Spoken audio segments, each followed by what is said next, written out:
What's up guys, Adam here, and today I have a long overdue video for you. We're going to take a look at every single cymbal in my current drum setup. Now, there is a cymbal walkthrough on this channel from about 4 years ago, but obviously some things have changed since then, and it is definitely time for an update. Now, one thing you should keep in mind when you watch this video is that my entire drum kit is kind of specialized for what I do. I primarily record educational videos, which almost exclusively get played back through phone speakers. But if I was recording a rock album or touring with a hip-hop artist or doing pop cover videos, I very well might make different cymbal choices. This is just something to keep in mind as you hear each one of these cymbals and decide whether or not they belong on your own drum set. So let's hop straight into it, starting on the far left side of the kit, and we'll work our way around. First up, we have the 15-inch Byzance Jazz Thin hi-hats. Now, I commonly get asked why I switched to these, coming from my 14-inch Sand hats. And the answer really comes down to versatility. These hi-hats have a less recognizable character when compared to the Sand hats. And I mean that in the best way possible.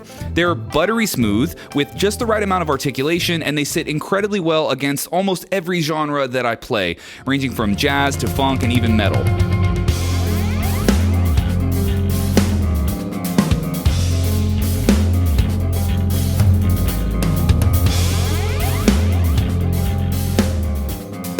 If you looked up the dictionary definition of really good sounding hi-hats, you might just find a picture of the 15-inch jazz hats. They're just perfect and they record beautifully.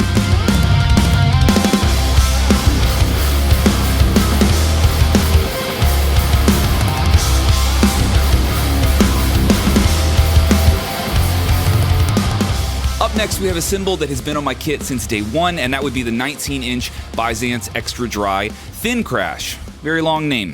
For me, my left side crash, it has to have a short sustain. I find that when I'm improvising around the kit and incorporating crashes into more busy playing, this crash does a great job of getting out of the way quickly. I get this beautiful artistic burst of dry sound, but a really short decay. This means that any notes that I play immediately after that crash are still audible, so the crash doesn't bleed over top of my playing when it's a little bit busier.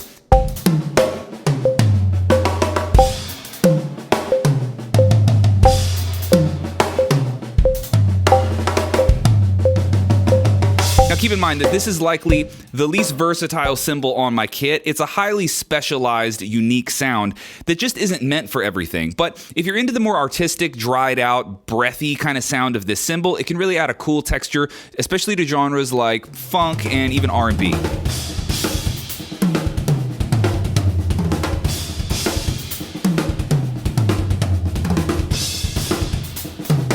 And hopping over to the ride cymbal, we have the infamous Byzance 22-inch Foundry Reserve Light Ride. I say infamous because when this cymbal came out, tons of Meinl artists started playing this thing right away. Now, I don't expect everyone to love my own personal cymbal preferences. There's some weird choices on this kit, but if you don't like how this ride sounds, I really don't know what to tell you, because in my eyes, this cymbal nails every feature that you could possibly want from a high-quality ride cymbal. It has a crystal clear bell, clean stick articulation, it crashes well, and it has tons of complex overtones as you wake the cymbal up.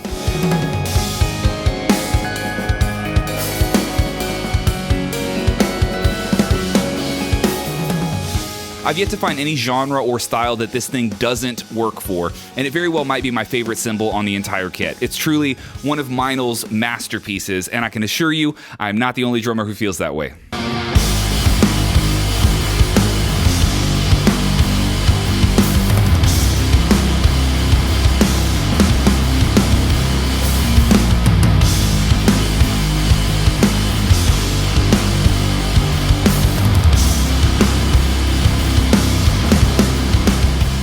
Sitting just underneath the ride cymbal, we have the Greb Crasher hats, and these have been on my kit for a few years now. The design of these is kind of like a stacker, but there's actually 4 components that make up this stack, and adding all of that extra weight to something so small gives this a beefiness that it doesn't always get credit for. The Crasher hats are incredibly loud and cutting, and they record super well.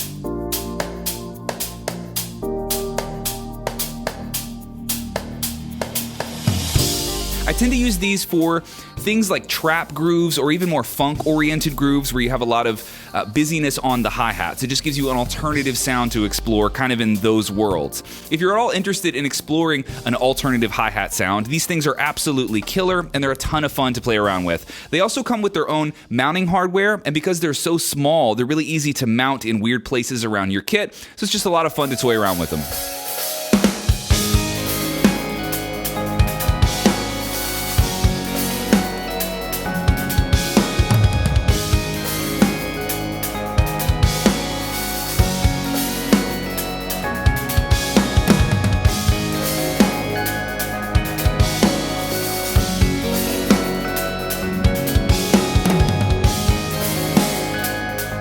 Now just to the right of the Crasher hats, we have this custom stacker. This stack has a 16-inch Byzance Vintage Trash Crash on the bottom, and on top of that we have a 12-inch Byzance Traditional Splash. Now I've been rocking this exact one for at least 4 or 5 years, and my goal with this stacker was to have something a little bit softer than what you would normally hear in the world of stacks. Oftentimes stackers are used in place of chinas for heavier music, and while I do like that sound and that approach to stacks, I don't play that much heavy music. So with this stack, I wanted something that was less abrasive and a little bit more mellow.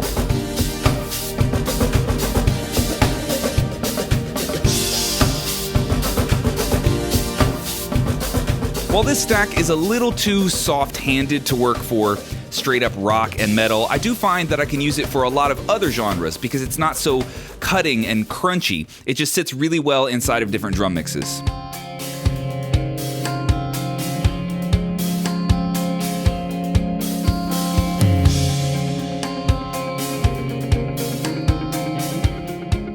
Now, just above that stacker, I'm using one of Meinl's most popular crash cymbals. That would be the 20-inch Byzance Extra Thin Hammered Crash. Now, personally, I don't think of this cymbal as extra thin, because thinner cymbals oftentimes are a little bit quieter than you would expect, much like my 19-inch Extra Dry Thin. It's a pretty quiet cymbal overall, but this cymbal is really powerful and it is plenty loud. For me, the 20-inch hand-hammered Extra Thin Crash functions as my big explosive rock crash. So if I'm riding the crash in a heavy chorus for a rock song, this is probably the crash that I'm going to use.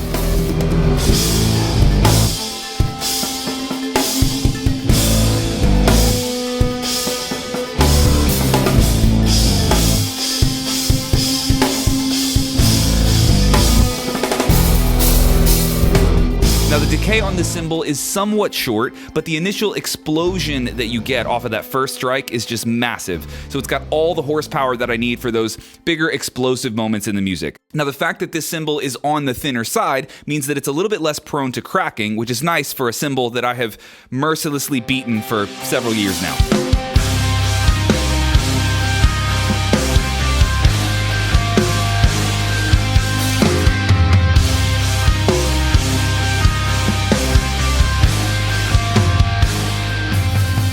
And over to my far right, we've got the 20-inch Byzance Vintage Crash. And this cymbal is such a sleeper in the Meinl lineup because it's not particularly unique or weird or flashy. It kind of blends in really well. If anything, that's kind of this cymbal's strong suit, blending in. It does a great job of blending into mixes and just sitting inside of the music without being too obnoxious.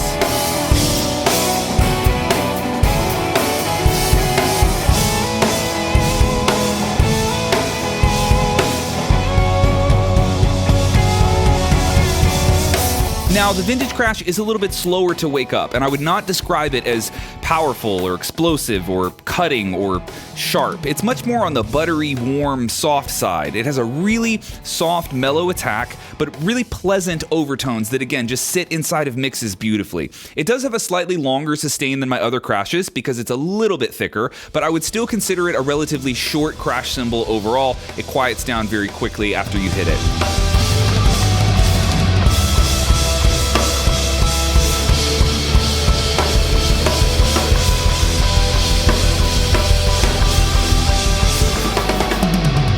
Over the years, I've moved this cymbal around, but I find that I really like it positioned over by my furthest floor tom, or my largest floor tom, so I can end longer tom rolls on this crash. And the last cymbal on my kit is the 18-inch Byzance Extra Dry China. Now, this cymbal isn't always on my kit because I like saving some space in the studio and being able to walk around the kit a little easier. But if I'm playing music that is heavy, like rock or metal, I always love having this thing on the kit. The China is very breathy and scratchy, and it almost has this doom and gloom kind of vibe built right into it. It just sounds like dark and ugly, kind of how you would want a China to sound for music that's maybe dark and ugly.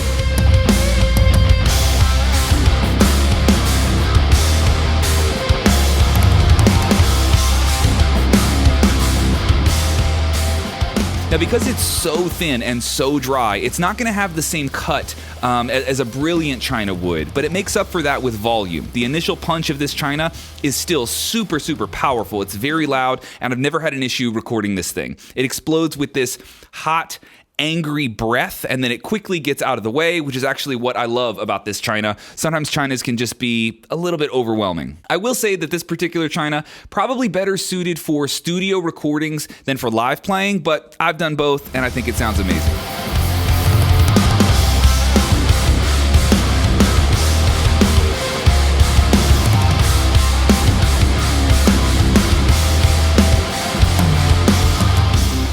Alright guys, that will do it for our Meinl Cymbal tour. Now if you want to see more Meinl Cymbals demoed and discussed just like this, I have a long video on OrlandoDrummer.com where I take you through every single Meinl cymbal that I have right here in my studio, one at a time. So if you're interested in Classics Custom, Pure Alloys, Vintage Pures, or any of the other cymbals in Meinl's lineup, you can likely find it inside of that video, which is linked in the description. Hope you guys will check that out. Alright guys, hope you enjoyed this video, and if you have any questions, please drop them in the comments below, and I would be happy to help. Thanks for watching guys, Adam here, and I will catch you in the next one.